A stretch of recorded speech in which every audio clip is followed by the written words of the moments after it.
Best in the world, baby. What's up? We are here with my official WWE Summerslam review. I'm gonna apologize.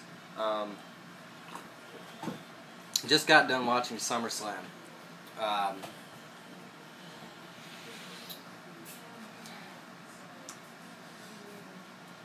The SummerSlam one-on-ones were not able to be completed. I was not able to do my SmackDown review or my official SummerSlam predictions due to the fact that my Wi-Fi decided that it wanted to act up, and therefore I wasn't able to do any videos. Fucked with it and fucked with it and fucked with it today. Finally got it working during SummerSlam. I was trying to watch SummerSlam and try to figure my phone out at the same time because I really didn't want to have to miss SummerSlam review 2, especially as good of a show as it was. Also, the reason I didn't do a review of the Dallas Cowboys game on Saturday, losing 28-20 to the San Diego Chargers.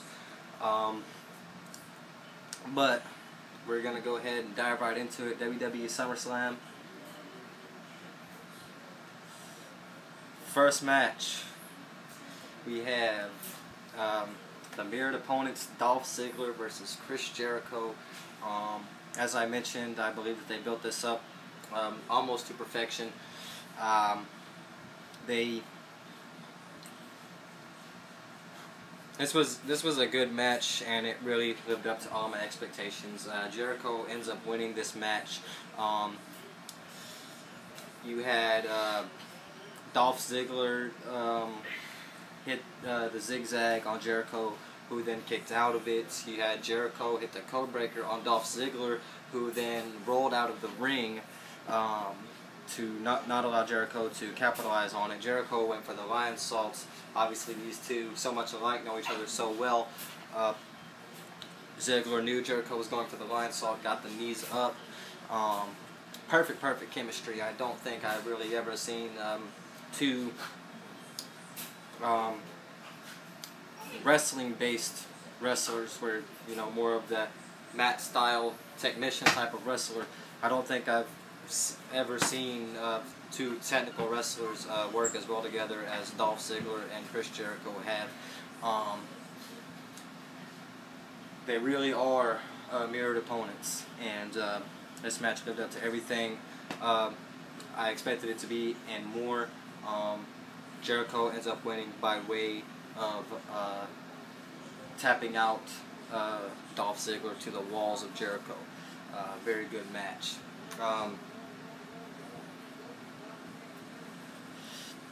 Then we would have a backstage segment featuring Paul Heyman and Brock Lesnar. Paul Heyman basically saying that Triple H asked the referee Scott Armstrong earlier in the night, and I quote, "This is not a wrestling match. This is a fight that I want. I don't want there to be any pinfalls. I don't want there to be any disqualifications. I don't want there to be any countouts. When this match is over, I would want there to be no doubt who the better man is. This is a fight. Let us go." And Paul Heyman basically said that was the worst mistake Triple H ever made, asking Scott Armstrong to do that. But the Brock Lesnar then takes the microphone from Paul Heyman, and I like that because I'm getting tired of everybody thinking that Paul Heyman has to do Brock's talking for him. Brock, obviously a man of few words, but he does take the microphone here, and he says, and I quote, "Triple H, this is a fight you cannot win." The next match would be Daniel Bryan versus Kane. Daniel Bryan really made Kane look good in this match.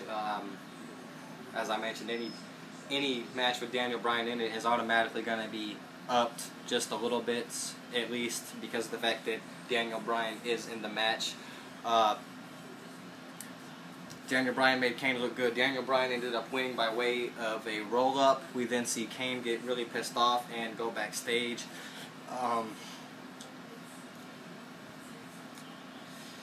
Was throwing shit around, and I believe it was Josh Matthews walked up to him and tried to get comments, and Kane literally picks up Josh Matthews and throws him.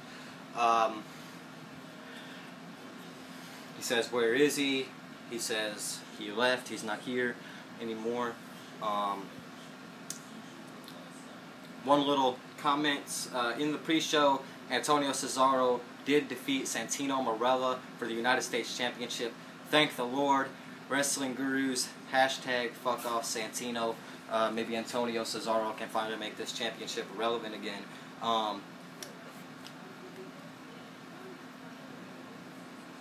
Then we would see The Miz defend the Intercontinental Championship against Rey Mysterio. As I mentioned in my SummerSlam one-on-ones, the videos that I was able to do. As I mentioned in the Intercontinental Championship video of SummerSlam one-on-one, these two guys can steal the show on any given night, so putting them together is almost guaranteed to be a great match. I just didn't like the fact that the WWE didn't build it up, and they did in fact have a very great match. Rey Mysterio hits the 619. It ends up not being good enough on this night. The Miz does retain the Intercontinental Championship by way of a skull-crushing finale. Then we would see the WWE Tag Team titles defended. Kofi Kingston and R-Truth versus the Primetime Players. Not a great match, but I think it was decent for what it was worth. Kofi and R-Truth end up winning this match. I'd like to see maybe Primo and Epico thrown back into the tag team mix now. Not saying to completely ignore the Primetime Players. What I'd like to see is a triple threat tag team match at Night of Champions, Kofi and R-Truth versus the Primetime Players versus Primo and Epico. That would be very epic in my opinion for the tag team titles. But on this night it was R-Truth and Kofi Kingston defeating the Primetime Players and retaining the WWE Tag Team Championships. Then we would see Sheamus defend the World Heavyweight Championship yet again against Alberto Del Rio. I have nothing against these two going at it, but the thing that I will say is that it's washed up now. It's overused. Get somebody else in there. I don't care if it's Orton. I don't care if it's Christian. I don't care if it's Rey Mysterio. I don't care who it is. Get somebody else in there, because I'm tired of every single pay-per-view for about as far back as I can remember. Sheamus Del Rio. Sheamus Del Rio. Sheamus Del Rio. Sheamus Del Rio. I'm getting about fucking sick of this rivalry. Sheamus always retains. Del Rio always has some kind of complaint. The thing that actually happened was Ricardo Rodriguez tried to throw his shoe into Alberto Del Rio. He threw it a little bit too high. Good thing he's not a quarterback. Over Del Rio's head. Sheamus catches it, blasts Del Rio in the face with it. Hits his finishing move. Puts him on the ropes. Gets him down. Pins him. 1, 2, 3. Del Rio actually gets his foot on the rope, but Sheamus pushes it off before the referee can see it. So what does this mean? Del Rio is going to bitch because he didn't get beat fair and square, which means at the next pay-per-view we can pretty much guarantee on seeing Sheamus Del Rio once again. So, not too happy about that.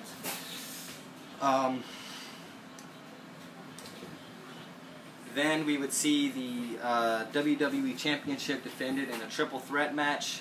CM Punk versus John Cena versus The Big Show. This match was actually a very good match for what it was worth. Big Show actually dominated most of this match.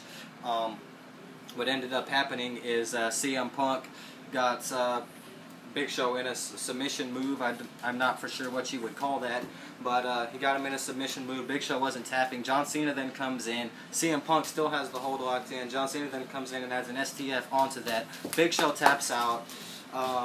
CM Punk's argument is, well, I had my hold on first, so I should be the winner.